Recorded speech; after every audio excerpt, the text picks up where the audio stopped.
Assalamualaikum warahmatullahi wabarakatuh. Jadi kalian kemarin sudah sampai di sini membuat formulir identitas mahasiswa. Dan untuk besok atau pertemuan di hari Jumat tanggal 30, kalian fokus ke sini.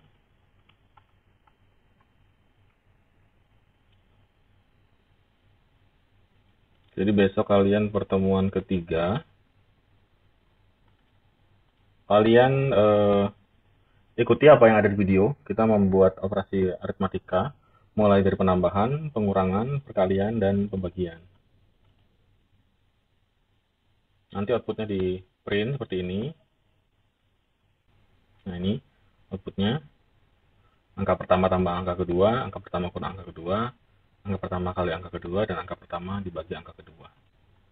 Kemudian pada poin berikutnya kalian belajar membuat aplikasi kalkulator sederhana. Misalnya ini untuk penambahan angka pertama plus angka kedua.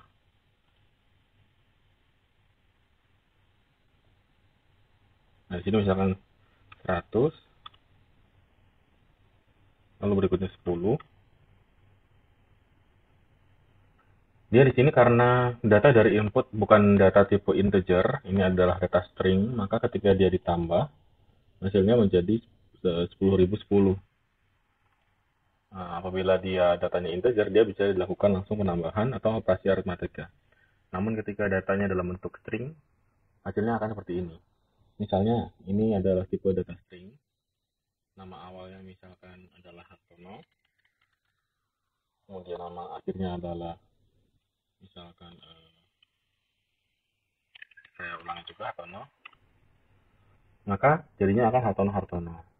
Karena datanya string. Jadi kalau misalkan data dari input ini adalah string, ketika dilakukan penambahan, maka hasilnya seperti ini penambahannya, bukan ditambahkan atau dijumlahkan. Kita ulangi lagi, misalkan nama awalnya Joe, kemudian nama berikutnya adalah Harton, maka jadinya seperti ini. Nah, lalu bagaimana supaya ini bisa dilakukan operasi matematika atau aritmatika?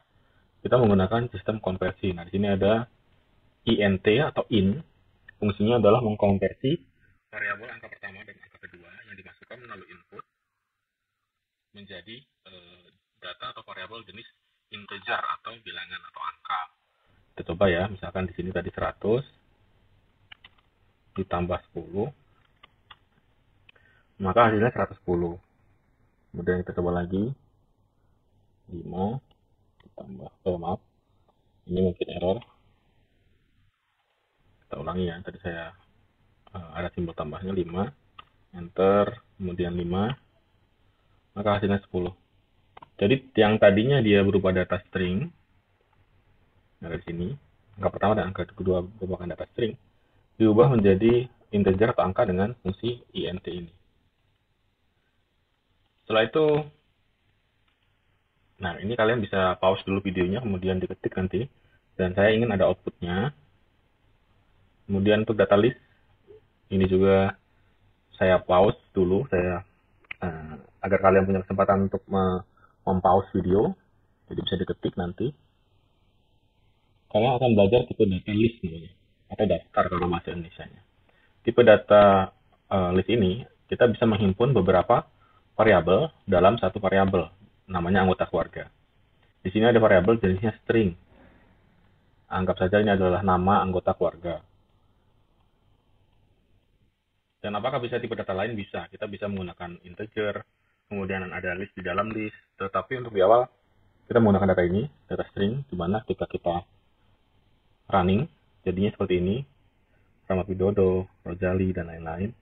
Lalu kita coba ambil, misalnya kita mau hanya mengambil Dialova, kira-kira di posisi berapa? 1, 2, 3, 4. Kalau di sini dia posisinya 4, tetapi kalau di Python, semua dimulai dari 0. 0, 1, 2, 3. Maka Dialova di sini 3. Lalu untuk yang pertama, Rahmat Widodo, indeksnya adalah 0. Setelah di running, kita lanjut ke berikutnya. Kita akan mengambil data list, indeksnya atau posisinya adalah 3. 0, 1, 2, 3, artinya Dialova, dan 0, Rahmat Widodo. Kita coba print. Nah, ini maka seperti ini. Fungsinya data list ini kalian bisa menyimpan banyak data dalam satu variabel dan kita bisa memanggil satu persatu. Sedangkan kalau variabelnya seperti misalnya ini kan hanya satu tipe data, hanya angka isinya. Tapi dengan variabel list kalian bisa mengisi banyak data. Lalu yang terakhir ada namanya looping atau perulangan. Dia akan mengambil isi di dalam data list. Ini data list seperti tadi ya, data list yang isinya integer atau angka 1 sampai 10. For ini gunanya untuk memanggil tiap isi yang ada di dalam list. Jika isinya ada 10, maka dia akan melakukan pemutaran sebanyak 10. Misalnya seperti ini. Nah, ini dia akan 1, 2, 3, 4, 5, 6, 7, 8, 9, 10. Variabel isi bisa kita ganti, misalkan menjadi X. Kita bisa ubah apapun untuk yang ini. Jadi, fungsi dari looping adalah memanggil data di dalam list yang banyak perulangannya itu sebanyak data yang ada dalam list tersebut. Jika 10, maka dia akan melakukan perulangan sebanyak 10. Nanti kalian buat seperti ini juga. Kemudian outputnya jangan lupa. Kemudian seperti ini. For isi in anggota keluarga, kita balik lagi ke variabel anggota keluarga. Isinya ada 5 nama dengan tipe data string karena diawali dan diakhiri oleh tanda petik 2. Kita coba print. Nah, ini dia memanggil data anggota keluarga, isi. Jadi setiap data atau variabel di dalam anggota keluarga dipanggil dan ditampilkan seperti ini.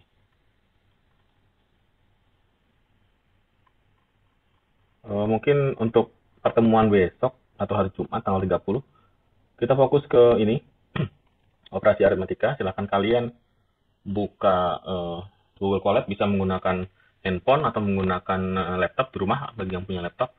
Bagi yang tidak punya bisa seperti ini. Nanti kalau misalkan ada yang punya laptop, minta tolong untuk diambil screenshotnya. Jadi kirim ke grup, jadi nanti kalian yang pakai handphone bisa mengetik tanpa melihat video. Screenshot tiap video seperti ini, misalkan operasi aritmatika di screenshot, kemudian diketik, lalu di running. Ini juga screenshot, lalu diketik, di running. Ini juga di running. Ini juga di running. Sampai ini data list juga di running. Ini sampai perulangan. Ini tanda kurung kotak, yang di bawah tanda kurung bulat. Sampai di sini. Nah, ini juga ditulis dan di running. Nanti setelah sudah diganti namanya menjadi PD, pemrograman dasar. Kelas kalian kelas 1C. Kemudian pertemuan 3. Lalu nama kalian. Misalnya Hartono. Jadi nanti filenya seperti ini. Ya. Diklik ininya, kemudian diberi nama PD 1C pertemuan 3 Hartono, nama kalian. Ya, kemudian kalian share.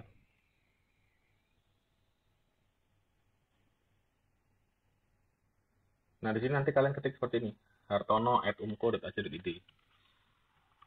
Nah, seperti ini ya. Nah, nanti pekerjaan kalian akan masuk ke email saya dan saya bisa langsung mengecek. Dan saya nanti presensinya atau absennya itu berdasarkan dari tugas yang telah kalian kumpulkan. Demikian, kalau misalkan ada pertanyaan bisa di grup. Nah, terima kasih. Saya akhiri. Wassalamualaikum warahmatullahi wabarakatuh.